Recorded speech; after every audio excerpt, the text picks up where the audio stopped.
Movie review, Tunes of Glory, 1960. Directed by Ronald Neame. It's written by James Kennaway, based on a novel. It stars, and a pretty strong cast. Pretty strong cast it is too. Alec Guinness plays Lieutenant Colonel Jock Sinclair. John Mills, Lieutenant Colonel Basil Barrow. Kay Walsh plays Mary. Susanna York plays Morag, Sinclair's daughter. Dennis Price is Major Giles Charlie Scott.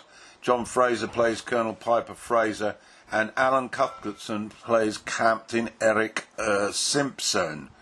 Okay, this is a film about the British Armed Forces. It's set in the 50s, and particularly looking at a branch of the armed forces, which is a Scottish regiment. Right, now to the movie. Let's start with the fact that the quality of acting by all British cast is absolutely 5-star, with particular reference to Guinness and Mills in the two lead roles. The film is a slow burner.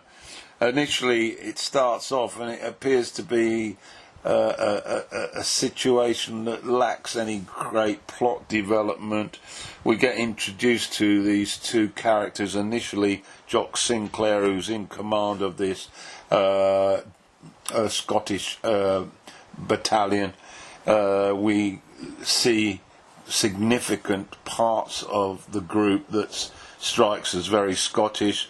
They're into Scottish dancing. There's a lot of bagpipes being blown, and the atmosphere seems to be quite laid back. However, Sinclair, although he is quite keen on having a relaxed group, he can actually command quite strictly when appropriate.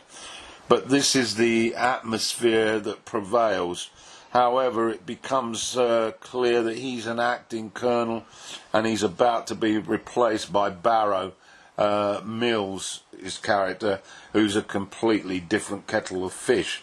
And so Barrow arrives early, which puts all of us on the wrong foot.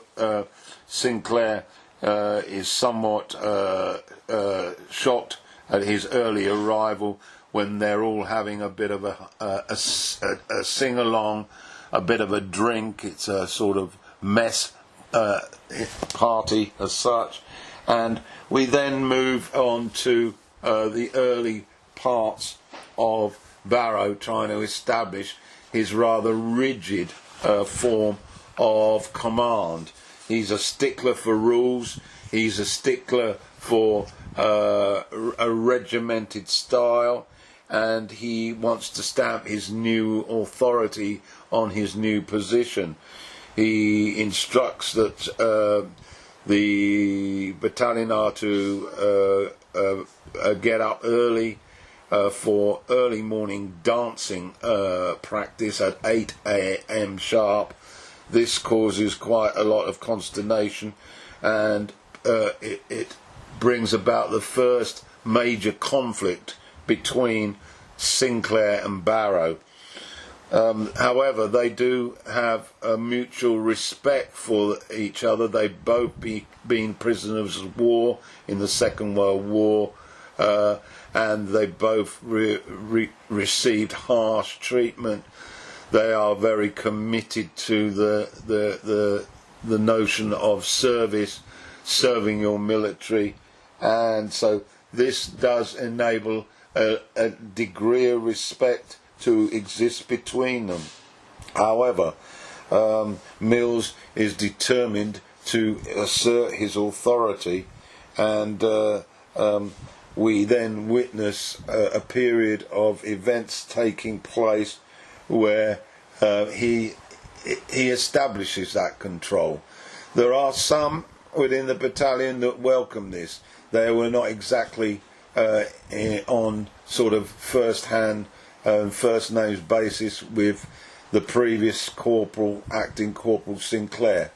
However, things come to a head when Sinclair arrives in a bar and he finds that his daughter is fraternising with one of the members of the battalion, and he's not too keen on this, and a confrontation emerges, and Jock Sinclair strikes the man in full view of everybody in the pub.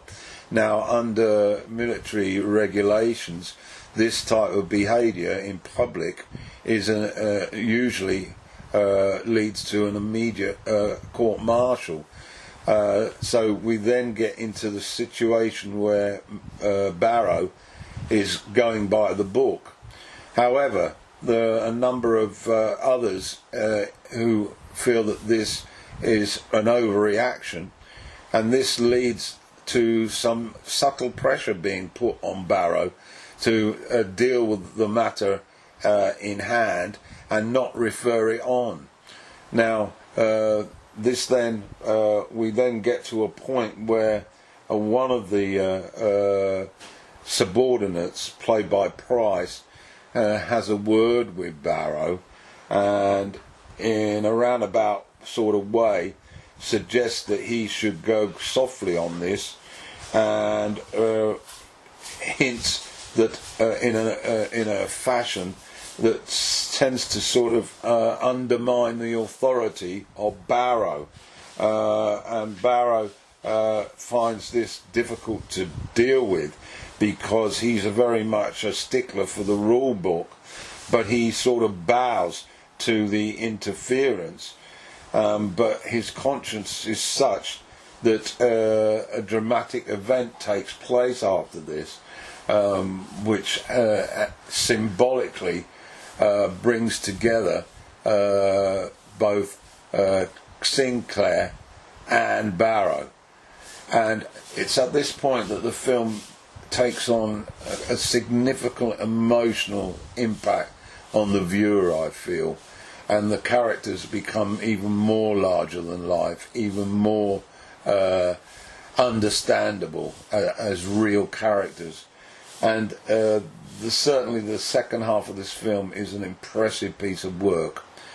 So anyway, that's my review. I'm not going to do any spoilers with regard to what happens towards the end, but if you're interested in British acting to a high level, and you're familiar particularly with the work of Guinness or Mills, you will want to see this movie. So again, Tunes of Glory, 1960, a film very worth looking at.